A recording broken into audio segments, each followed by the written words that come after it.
Lions Rock Productions.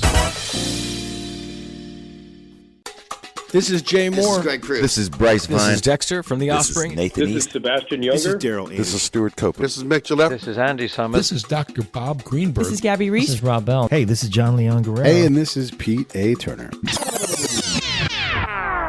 Hey, this is John Brenkus from Soul and Science, and this is the Break It Down Show. And now, the Break It Down Show with John Leon Guerrero and Pete A. Turner. Man, this is so cool. I'm in a high rise in downtown LA. We got John sitting here. It was a challenge, but I appreciate the folks that help him out to get all this meeting set up. But man, what a cool thing. You've got such a fascinating job. As someone who's done hundreds of podcast episodes, you go in with a certain mindset and you emerge on the other end totally changed. So you've had like the fighting into things, the sports science into things, 10 plus years. What did you realize now that you never would have imagined early on? What's interesting is I'm best known for sports science that ran on Fox Sports and ESPN for 11 years. The industry really responded to it well. And, we won 6 Emmys and have written a New York Times bestselling book, done tons of endorsements. The thing that I would say is like, wow, I never knew that, is how nimble you really need to be in life. In all aspects, because I never set out to become the host of Sports Science. That wasn't when I owned the company with my brother-in-law that made the show, and we had a series of successes that sort of led us to that day. And when I was sitting in the office pitching the show originally to Fox Sports, the GM at the time said, "Who are you going to have host it?" And we were doing a license deal, and I said, "Well, whoever you want. Like, I'm not going to pay for them. That's cool." So he's like, "Well, why don't you do it? I love the way you're presenting everything." So I just became the host, and it ended up working out, and ESPN picked it up, and it went on forever. And you just have to be really nimble in life. You never know when those opportunities are going to come around. And, the podcast that I do is called Brink of Midnight, and it's all about those moments in life when everything changes. And most times it's things that happen. Sometimes they're tragic, sometimes they're just miracles, sometimes you just never know. So you really just need to be nimble in life. I like to call the moment after that the Markle moment, where like Meghan Markle looks at her mom in the crowd and she's like, "I'm a princess." You already had this incredible acting career. You're living a dream, and then your dream became dreamier. I'm a princess. I like that. Right? Yeah. It's just such an incredible thing. So, okay, I love the shows, and I got to do some prep by watching a bunch of them. A couple of them stand out to me. Like, I love the Aroldis Chapman one. Sure. Talking about torque and having Tom House. Sure. I mean, it's hard to argue with Tom House. I mean, that's what he does for a living. Sure. The Ray Lewis one stood up. Yeah. One of the questions I have is, in terms of there must have been like a zillion more ideas for shows, but I always wanted to see like the difference in, like, we talk about miles per hour and running, and like MLB does StatCast, Mike Petriello does all that stuff, and they've changed the instead of miles per hour, they go feet per second. Sure. And they talk about burst, and it's so much more accurate than 28 miles an hour running from home to first. What does that mean in terms of distance? Like 28.27 miles an hour versus. So they've kind of looked at that, and I love to think about the space, the linear. Like if you got like an extra thousandths of a second, that's 3 inches, but 3 inches is out and safe a lot of times. 100%. So why don't baseball players focus more on a sprinter's approach to, granted, they've got to swing the bat and then get going, but they all track the ball? Well, I mean, but to your point, I'm not sure they all track the ball. They track, baseball, was an industry leader in following stats of all different kinds, right? So, Billy Ball existed for a reason, worked to a degree for a reason. Although I very humbly say I was at the beginning. Sports Science came out in 2006. We originally did the deal, and it wasn't even really a term.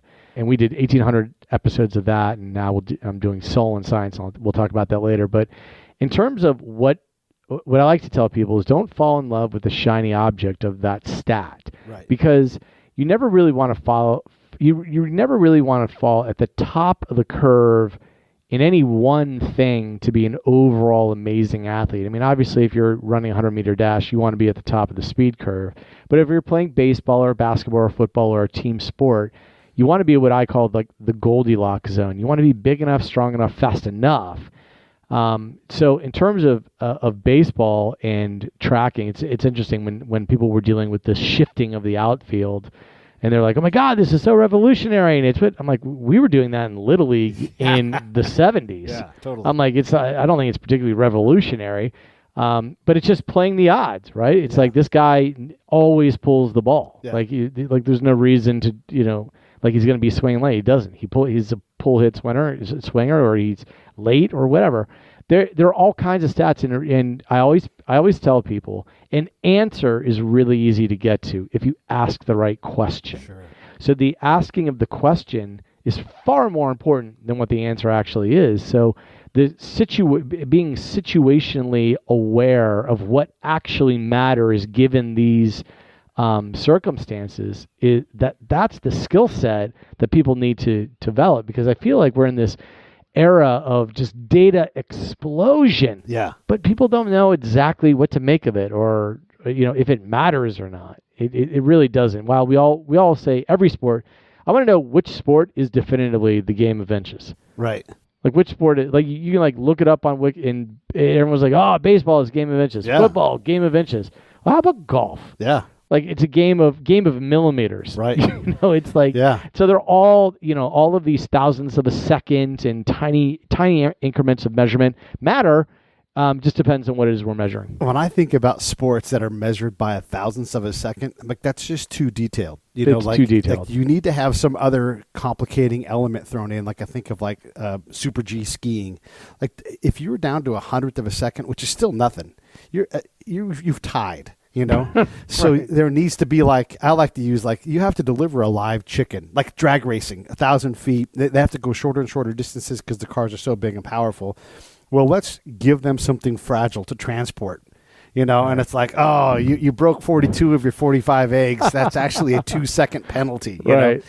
But are we too focused on minutia in terms of what's better? Like, remember when Michael Phelps became the greatest Olympian ever? He beat a guy By a hundredth of a second. Yeah, by half a fingernail or something Right. like that. And it's like, that makes you the best ever? Come on. Well, he's the best ever regardless of that, one particular race. But I do agree with you in this way. There are a lot of sports where I like to say, you know what? People like to say, we want it to be, a level playing field from the beginning. I love to say, I'm like, so let's take skiing. Is it the level? Every time someone takes a run, it changes. It fundamentally is different.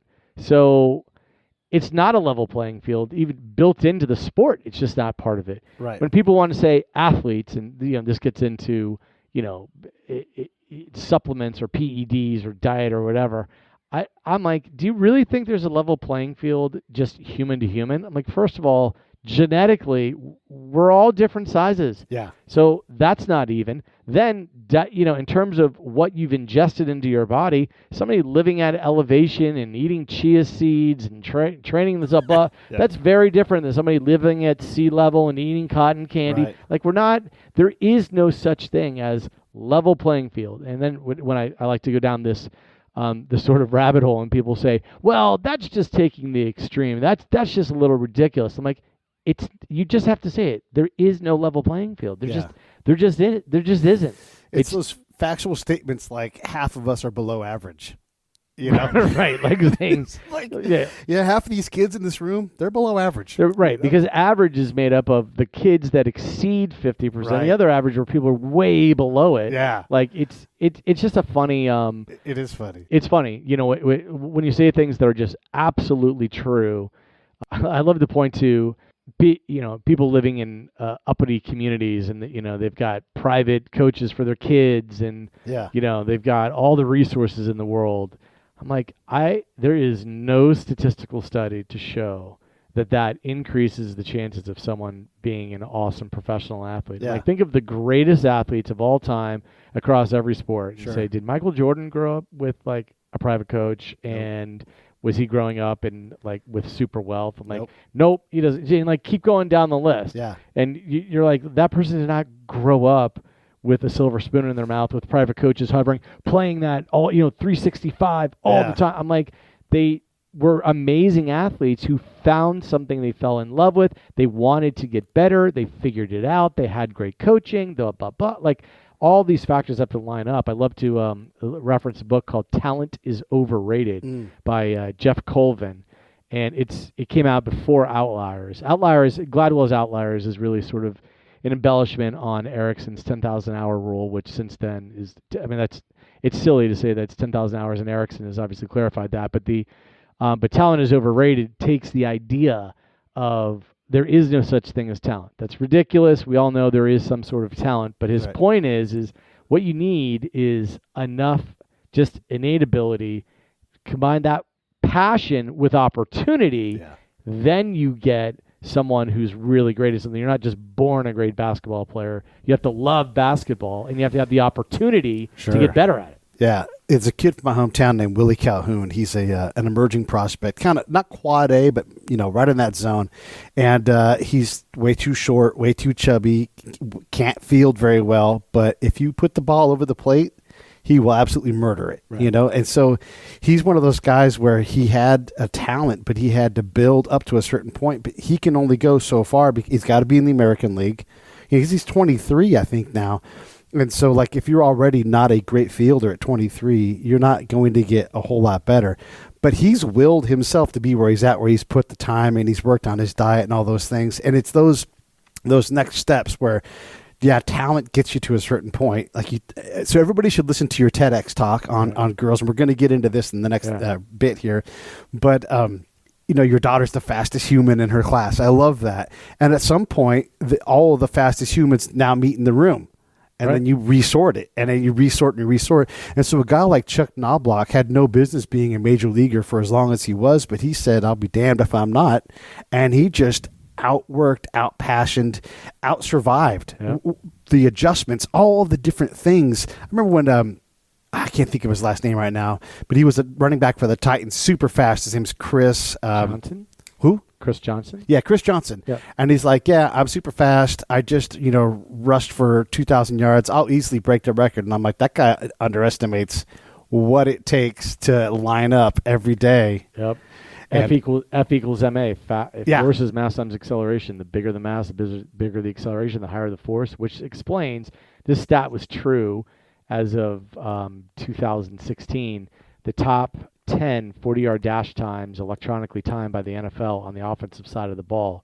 2 of the top 10 had 1,000 yards in the season. The other 8 did not have 1,000 yards in their career. Right. It is possible to be too big and too fast. Yeah.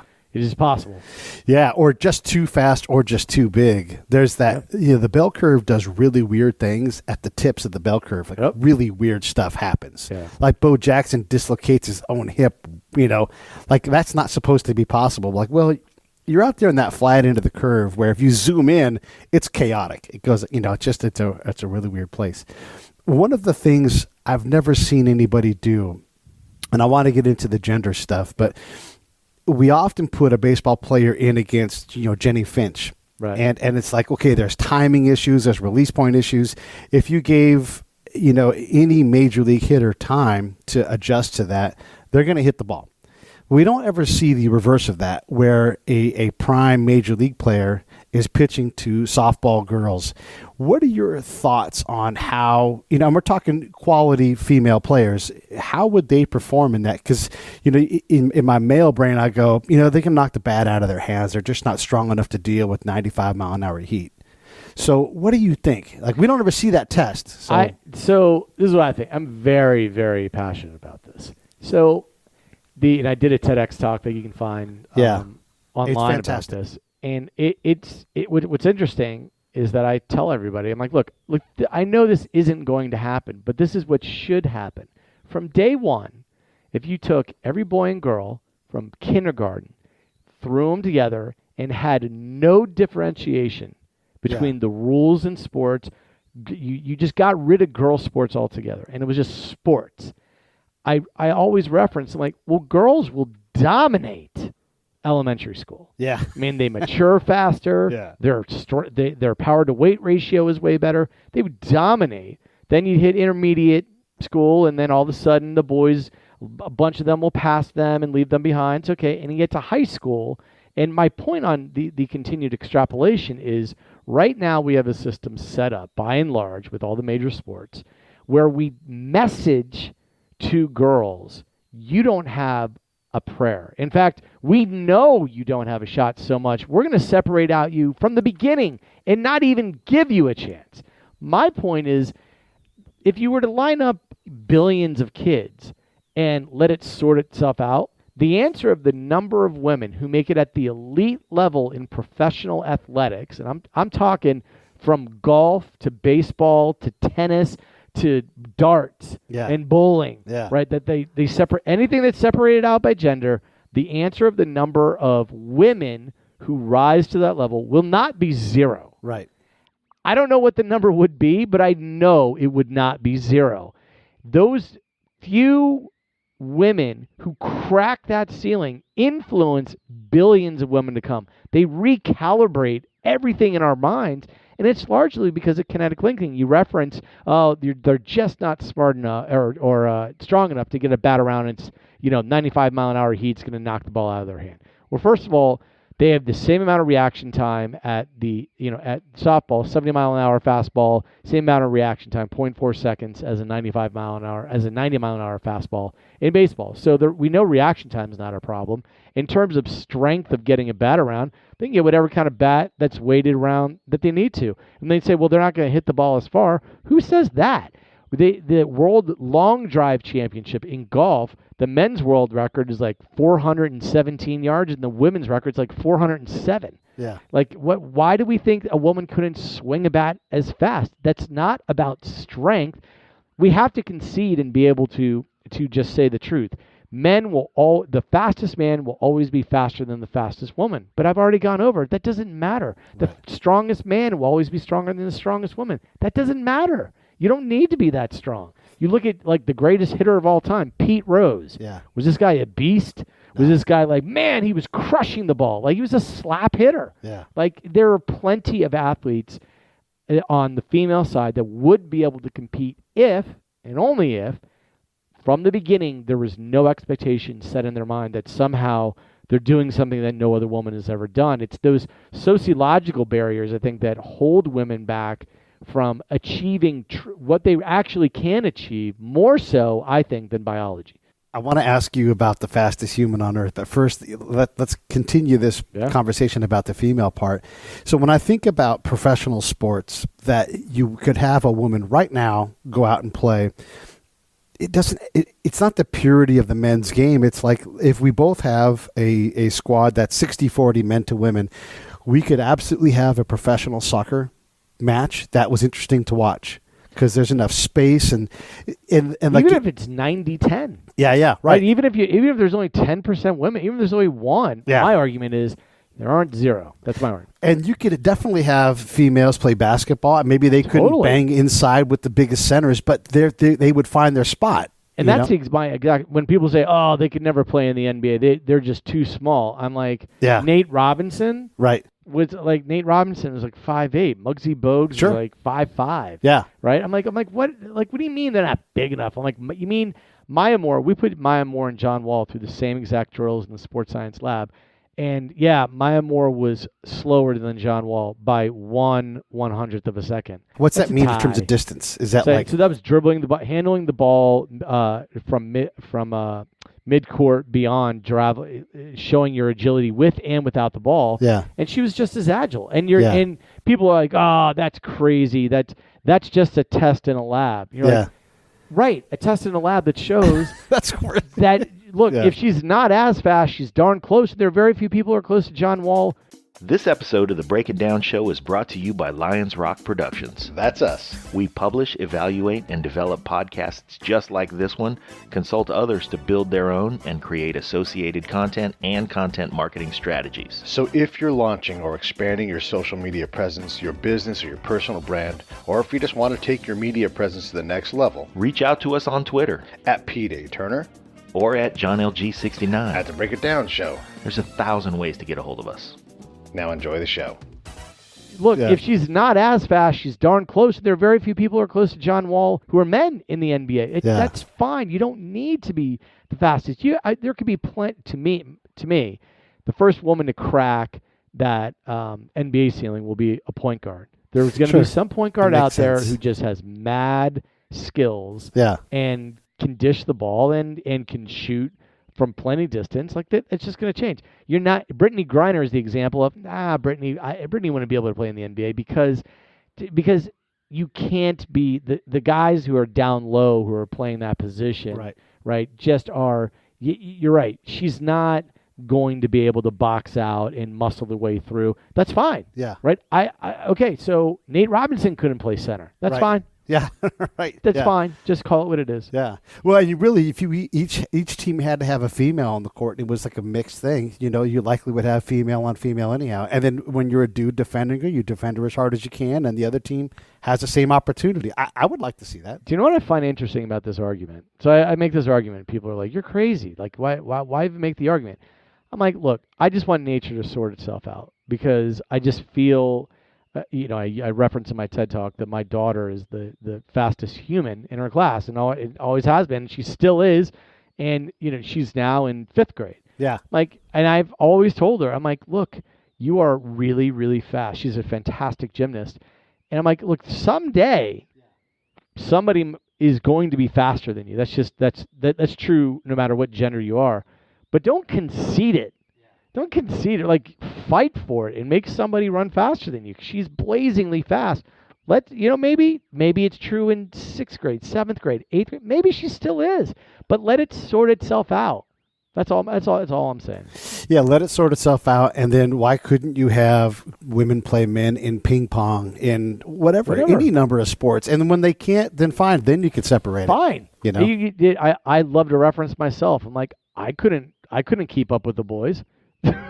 Right? I'm like, I tried my best and I couldn't keep up. I played in high school, but there's no way I could have played in college. Right. I got sorted out. Yeah. Like whatever. But there were plenty of girls in other sports that I think could make it. And it's not, I don't want to harp on it too much, but I always say about when people say, well, football, they'd never be able to play. I say, fine, I'll concede you football, even though I don't believe it. Right. I'll concede you football. But that's kind of the anomaly. Yeah. Like, put that aside. Yeah. Fine.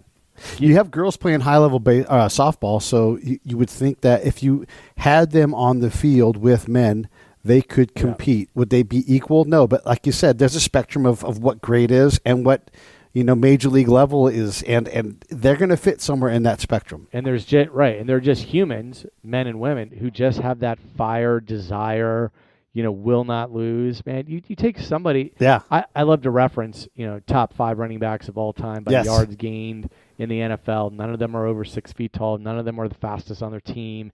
None of them, right? The average weight's like 215. They're not gigantic human beings as running backs, but they have that mentality in their head of like, oh my God, I'm going up against a guy who's 6'5", 330. I'm gonna somehow defeat him.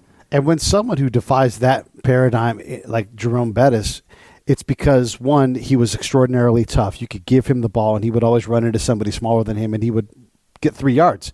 He also was extraordinarily smart. He could make a decision that would allow him to get to what for him was a hole. And that hole might just be a dent in the line, but he had to play for as long as Curtis Martin played, and they both played for a long time. No one thinks of those two guys as being elite level running backs, but there they are in the top 10. Curtis Martin's in top 5. Right, yeah. No, incredibly crazy. successful. You have LT, Walter Payton, Barry Sanders, Emmitt Smith, Curtis Martin. You're like, that's your top 5. And I love, the old timers who sit back and they're like, oh, Walter Payton was a beast. I'm like, beast? Yeah. Like he was literally, I'm 5'8.5". He was like an inch taller than me. Like, and nobody would look at him and be like, wow, that guy is physically imposing. I'm like, he was really intelligent. He was super athletic, and he mentally knew, well, here's how I run downfield, right? Side to side, doesn't get me anywhere. I need to find that hole and keep going that way. Yeah, So anyway. Yeah, no, there's a lot of different ways to get this right. Warwick Dunn was tiny, and he played for a long time in the NFL. Right? Yeah. So it's interesting. So fastest human, what is the fastest human, though, in terms of running speed? I mean, yes, Usain Bolt under a very short distance, right? But all of a sudden, Big Mo from Mo Farah from Africa, he is basically any distance beyond 200 meters. Good luck. Right. And over more disciplines, he's exceptionally fast. To me, that seems like he's the fastest human. What do you think? I mean, it honestly depends again on the question. Are we looking at just top speed? It's like drag racing. You got a track, and I want to see who's I don't want to know who finishes first in this race. I want to know who achieves the top speed. I mean, that's never calibrated. There is no such event. Should there be? Should there be I achieved a higher speed versus somebody else, or does there need to be a distance involved? If you think about all of our events, they are arbitrary distances. Yeah. How did we pick 5,280 feet to be a mile, and 4 minutes is the impossible? You'll never be able to run that distance in 4 minutes.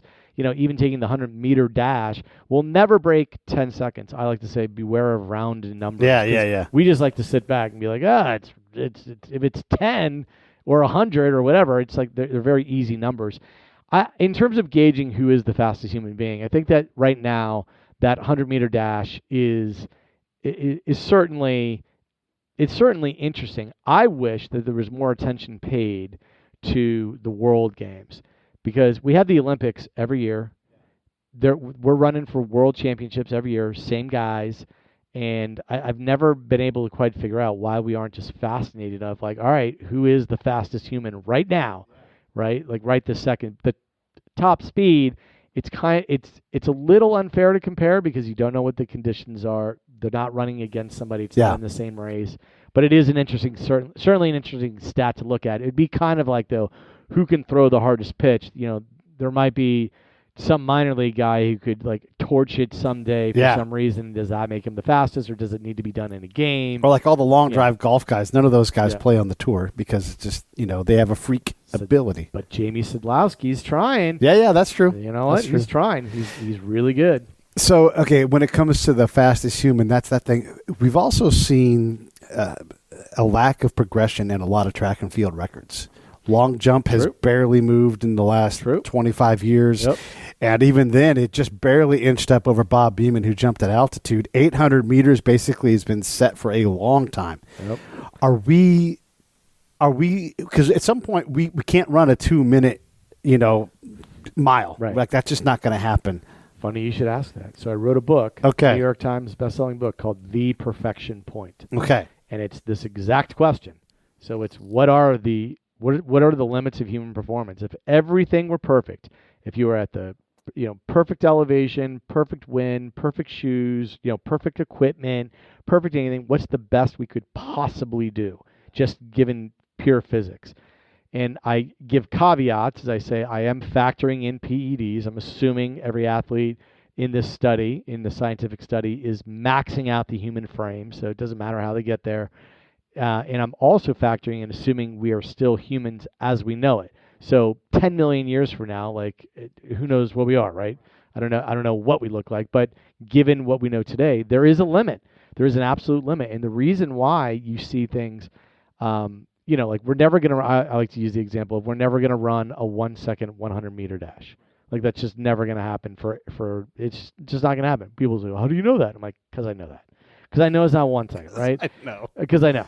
But but I think that we're at 9. I think we're at 958. Yeah, 959, 958. 958, 959. So there's somewhere in between 1 second and 958 where humans max out, and you just can't. Stride length, stride frequency maxes out, and I take every equation possible, scientific study of proving this to me is what the perfection point actually is, and you can do that for every event. The Bob Beamon jump. So I love to point this out.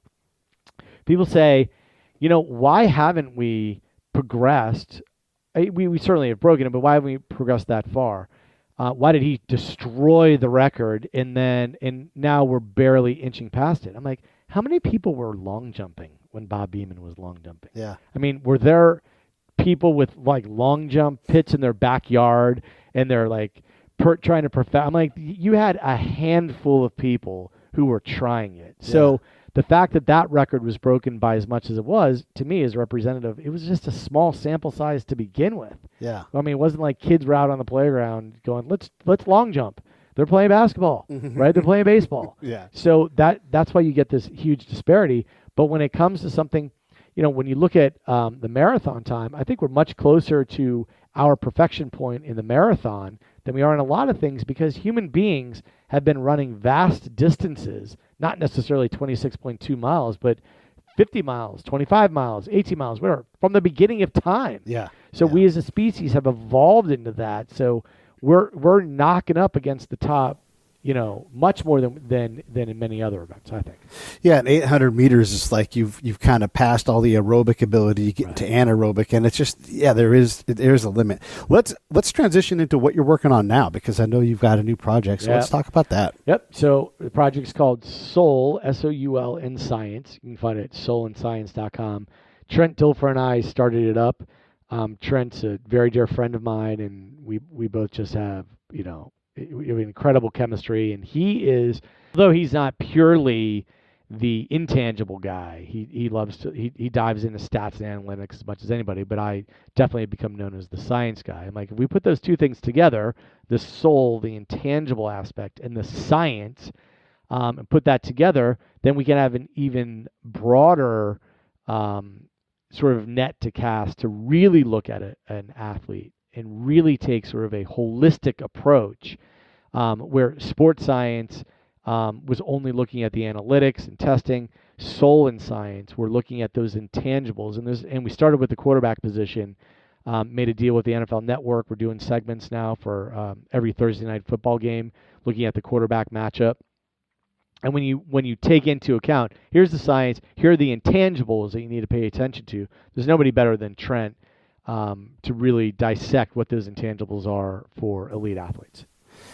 That's fascinating. How do you see it working for something like baseball then? Well, I think for baseball, when you're looking at what are those intangibles, I mean, I always point to, you point to any player that you want. You're like, look, you can have all the science in the world, but there are just players who gut it out. They just somehow, there's this intangible that you cannot measure of heart, of hustle. Yeah. It's like the Charlie hustle. Like you just can't measure it. And when you try to stack it up scientifically, it may not be at the top of the curve.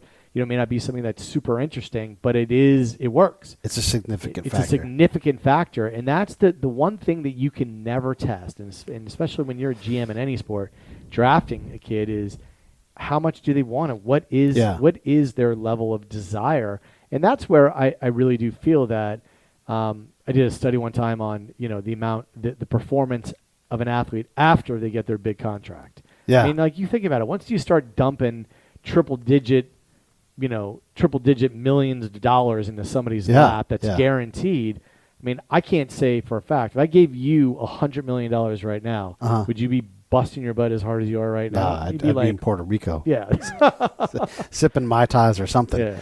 Yeah, I was thinking about like the fight between Ali and Frazier when Frazier's like, I quit. I can't take any more. And Ali was about to say the same words. Yeah. They both felt like they were going to die. And, that's the very tip of the top of the tip of the spear to think about that. But there are those moments where there's a little something extra. You dig a little deeper than the next guy who's digging deep. And understanding the people that have that capability, that know how to make that well bigger, is, that's worth millions of dollars, really. It really is. And, I certainly, I coach I coach teams with my kids, and, I just keep instilling in everybody is that desire will trump talent to a degree. Yeah. And I think that GMs look at, you look at like that desire factor when kids are really young. There are the elite athletes of the world. People think, they get up, they roll out of bed, and they're better than everybody else. Yeah. Couldn't be further from the truth, because they're, like you said, they've been resorted, and everybody else around them, I mean, they're an ankle sprain away from not having a job. Yeah. So they better work really, really, really hard. And you love to point to those players. And you're like, I don't know how.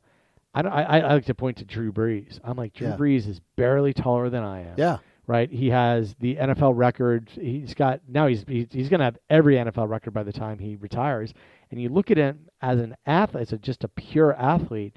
I'm like, there's just an X factor there. Yeah. Because he's definitely not the biggest quarterback. Definitely doesn't throw the ball harder than anybody else. There's just this intensity, mental intensity and grit that has separated him from everybody else. And remember, he was cast aside by the Chargers. Sure. He was like left out. They're like, appreciate your time and effort, but you hurt your shoulder and you'll never be the same. Yeah, you don't never looked like you had the right kind of body anyhow. So So whatever, we're just gonna put this guy out the pasture, and that to me is what's amazing. Drew Brees, people like Drew Brees just blow me away. Where you're like, man, they just have that little extra something that others don't. And it isn't always necessarily grit. Sometimes toughness is a bad thing because and in baseball they're getting better at this. They're like, thanks a lot, tough guy, but your spin rate is down. You're hurt. We're going to figure out what's wrong with you and get someone else in who can participate at a level. Even if you're 85% as good as you normally are, that person's at 88. And over the course of the season, we need 88 more than we need 85, and we need you at 100. So there's all these different factors where, like, I like to use Zach Greinke versus Clayton Kershaw. Clayton Kershaw is first in the gym, last to leave, super intense, super focused, on a schedule every day. Zach Greinke's like, today I'm going to roll around on the roller ball. And, that's how and for him, his mental state is so much more important. He's obviously physically fit, but their approach has to be different. And you as a manager, as a GM, have to be able to go, that is him. Dennis Rodman on the Bulls. What a head case anywhere else. But there, they were able to find that match where the intensity was right. And then he would play the mental game and take Karl Malone, whoever it is, out of the game. Can you imagine him playing against LeBron James and the war those two would have mentally on the court? It'd be fascinating. Look at Marshawn Lynch. The Bills were like, thanks but no thanks. Yeah. Right, and you get partnered up with Pete Carroll up in Seattle, who's a very, who's more of a Zen kind of leader, right? Like, I want you to be you, and I want to bring out the best in you, and this is what I expected. It's just funny, this whole national anthem thing. Marshawn Lynch has been sitting for years just because he's Marshawn. He's not making a statement. He's just sitting, right? He's just sitting. And nobody said anything about it because it's like, it's Marshawn being Marshawn. If you allow somebody, what is Marshawn Lynch's X factor? When he said the phrase beast mode when he was in the lab with us, I'm like, you know what? That's a great term for, like, he's not, you meet him and he and I have gotten to be good friends. Yeah. He's just a super laid back, chill, really kind, gentle human being. And then you put him on the football field and, the switch is flipped. Yeah. He becomes a different person, and that's what you want. Some people have that, some people don't. It's an X factor, right? Ricky Henderson had a thing like that where he'd look at a ball and be like, I can't catch that. I'm not even going to go for it. Right. You know what he's really good at? He's really good at knowing that. So people didn't like it. I saw it the other day in the Dodger game. Matt Kemp hit a ball, and whoever's playing left field, I think it was for the Rockies, did not move his feet. He hit the ball so far over his head, he's like, yep, that's a home run, and didn't move. Right. Sometimes we look at someone like Ricky and go, you're showboating, you're hot dogging, you're not doing what you're supposed to do. But those guys know. He's like, that ball is about 400 feet. I don't need to move anywhere. Do you know, I have an expression that I love to say. Don't quit unless you should. Yeah. Yeah. And there are a lot, and this actually has become a trend in sort of the like ultra distance races and marathoning. And, if you're a world-class, Ironman triathlete. Yeah. And you're 10th. Uh-huh. Say you're 30th. Yes. Coming off the bike and you're just gassed. Yeah.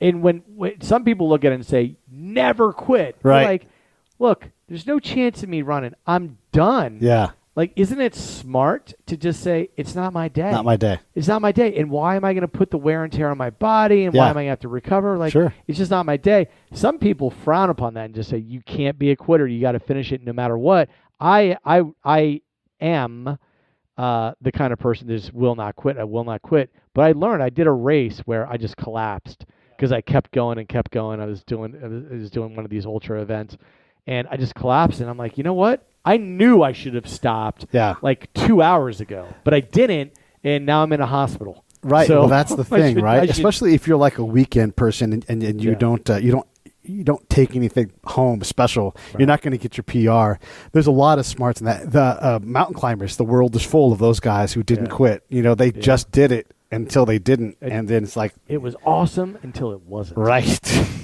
Yeah.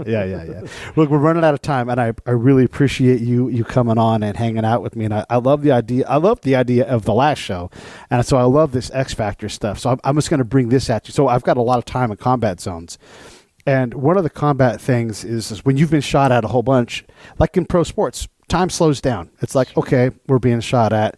My training is going to take effect, and now I've got clarity of thought. Where before it's like chaos, like here's what you have to do, and sometimes you don't make it. Sometimes something totally out of your control happens, so you surrender that long before. You know, you're not afraid when you get on the field, battlefield, football field, whatever, because you've already surrendered that. Like, this is where I go, this is what I do, and you work within your framework.